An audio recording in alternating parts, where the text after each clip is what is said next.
Having fun can be cited, you know, because that would be a Mirth demeanor for sure. Anyway, I'm going to read you a few cheesy poems that I've written over the years, and the first one is about humor itself. It's called Funny Business. 3 rules there are for being funny. Take them on the road and make some money. They will set you free and take you far, but sadly, no one knows what they are. Humor can at times bring clarity, and puns have grown in popular hilarity. Try to be funny, that's quite an endeavor. If you can't quite cut it, then just settle for clever. You can't pretend to be serious. You can pretend to be serious or even delirious, but I would bet you money you can't pretend to be funny. With a bit of humor, the face awakes, so laugh is just a smile that breaks. So keep on smiling, it's better than a frown. Don't let gravity pull you down. Every smile is different, yet one size fits all, from the baker on the corner to the princess of the ball. Can't buy it on the net nor purchase at the mall. Give it away yet keep it, one size fits all. Let's become more playful, even mysterious. Life is not meant to be so serious. Personal trainers can help you a lot. They can help you crunch and help you squat. But here's a tip that you should own. Exercise your funny bone. Spread the laughter, share the cheer. Let's be happy while we're here. If among the lines you find meaning and humor, then give me your smiles and I'll read you a few more. Now, when we were kids, we were all read nursery rhymes, and we didn't think much about them, but later on we wondered, you know, some of those had a lesson, and others didn't make any sense, and some were a little on the dark side. Well, here's a poem I wrote about a nursery rhyme that had a lesson. It's called The Legacy of Humpty Dumpty. Humpty Dumpty sat on a wall. Humpty Dumpty had a great fall. The message he left remains quite clear. Don't forget your safety gear. Now, I'm pretty sure that Humpty was pushed anyway. I'm not sure about that. I see a lot of attentive listeners in the audience, and I want to thank you for that. That's very courteous. And this poem is about attentiveness, and it's called Listen Up. They say I don't listen, that my ears must be dead. Maybe they're missing. I think that's what they said. I see there's a few of us elderly folk in the audience. I'm in that category, and this poem is entitled Golden Years. That's small g, capital O-L-D, apostrophe N. So, collecting the years, expecting goldness, what I've learned instead, with age comes oldness. Are there any of you in the audience that have ever had a senior moment? I have. And this poem is called Tragedy of Thought.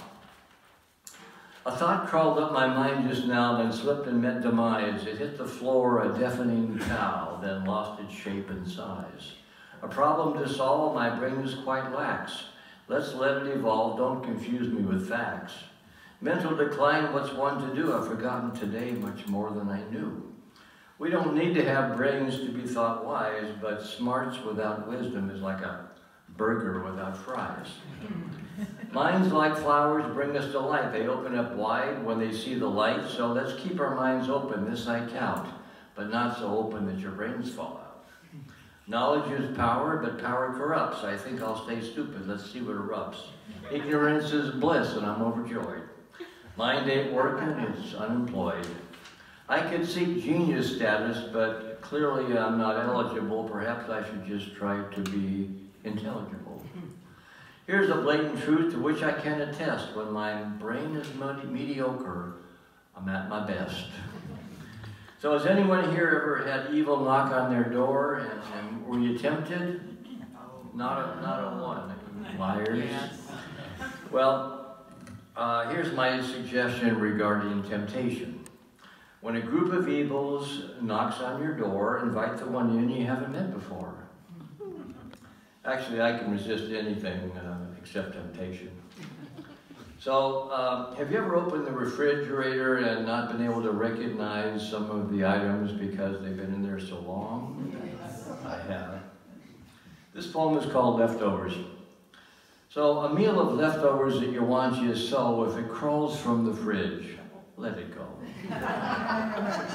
Now, humor can be a tool that you can use to help you get through difficult situations, tragedies, serious problems.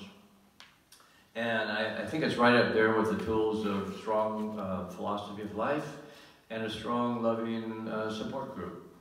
Just for example, over the last 30 years, I had to face the Grim Reaper on 3 occasions, and the odds were that he was going to win, but somehow I was able to escape his sickle.